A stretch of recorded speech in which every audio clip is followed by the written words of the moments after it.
ফলাফল আপনারা দেখেছেন কি পরিমাণ আন্দোলনের কর্মী পেয়েছি আমরা। আর 5 তারিখের পরের অবস্থান যারা যারা অরিজিনাল ত্যাগী ছিল রাজপথে তারা কাজ করছে, তারা কিন্তু এখন সামনের সারিতে জায়গা পাচ্ছে। ওই ধাক্কাধাক্কি তারা তো দলের জন্য কাজ করে, দলকে ভালোবেসে কাজ করে, তারা কোনো কিছু পাওয়ার জন্য কাজ করে। তো সুতরাং তারা ধাক্কাধাক্কির ভিতরে যেতে চায় না, তারা অভিমান করে দূরে সরে আছে।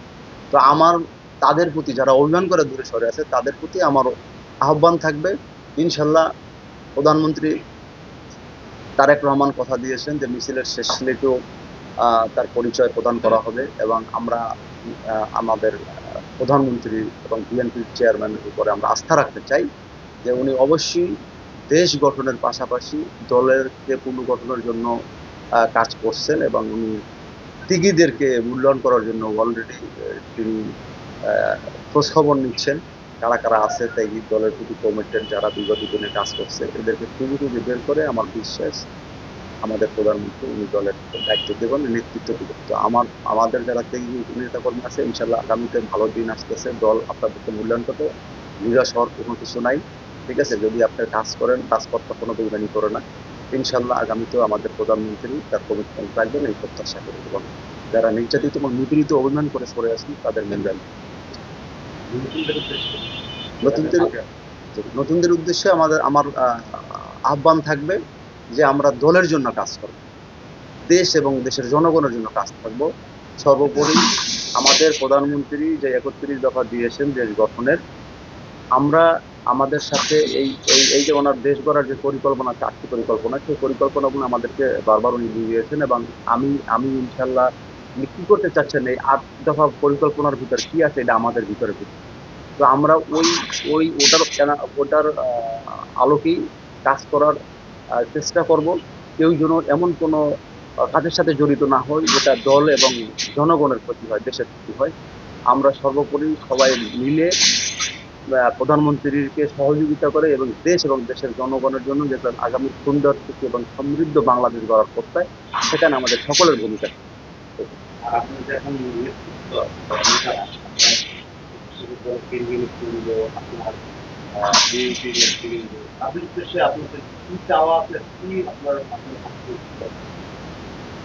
দেখুন, এই প্রশ্ন করলে তো আবার একটু বিব্রতকর অবস্থায় ফেলাইলেন, আমার কষ্ট হয় আমাদের। বিশেষ করে আমি তো আমাদের বাচ্চা বাতারা রামপুরা, আমার এই জনটা ঢাকা 11, আমাদের ঢাকা 11 যিনি অভিভাবক আমাদের বিএনপি, ঢাকা মহানগর উত্তর বিএনপির সদস্য কোথাও, এবং উনি এই সরকারের, এই যে ব্রিটিশ সরকারের আমলে উনি দীর্ঘ বছর আপনার বিদেশ পুরবাসী ছিলেন।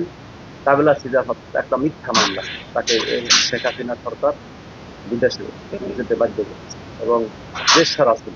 ওখান থেকে সে আন্দোলন পরিচালনা করেছে, তা আমরা জানি। ঢাকা 11-তে আমরা যারা ছিলাম, বিভিন্ন থানা অঙ্গ সংগঠনের যারা নেতৃবৃন্দ ছিলাম, শুধু ঢাকা 11 না, উনি আপনার ঢাকা মহানগরের 26টি থানাতেই উনির সাথে সবাই যোগাযোগ করতেন, এবং আন্দোলনের বিভিন্ন পরিকল্পনা উনি ওখান থেকে সব করতেন, আমাদের সাথে শেয়ার করতেন।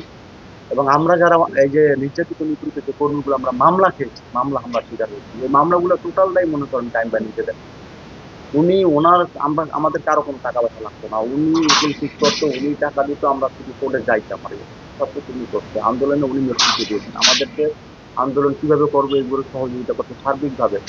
আপনার অনলাইনে আমাদের গ্রুপের মাধ্যমে আমাদেরকে ইনস্ট্রাকশন দিয়ে, অথচ এই কাইম ভাই আন্দোলনে যে ভূমিকা রাখছে সেখানে দেখেন কাইম ভাইয়ের আসনটি অন্যায়ভাবে আপনার ছিনিয়ে নেওয়া হয়েছে এই সরকার। এবং এই সরকার এখনো, বিএনপি সরকার, কাইম ভাই করে মূল্যায়ন করে।